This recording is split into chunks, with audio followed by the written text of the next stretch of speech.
এরা খালি টাকায় খায় হাটের অবস্থাটা কি না দেখায় অনলাইনত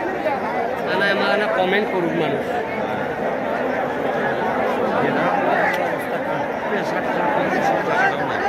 কাহারুলের হাটের অবস্থা খুব খারাপ এখানে দাঁড় হওয়া যায় না ইজারদার শুধু খালি টাকা নেয় কিন্তু হাটের কোনো মেরামত করে না পানি নিষ্কাশনের কোনো ব্যবস্থা নাই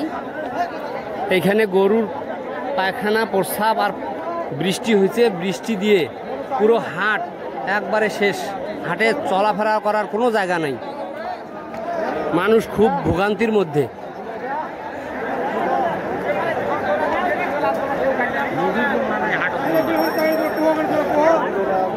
নদীতে পানি নেই হাটের মধ্যে পানি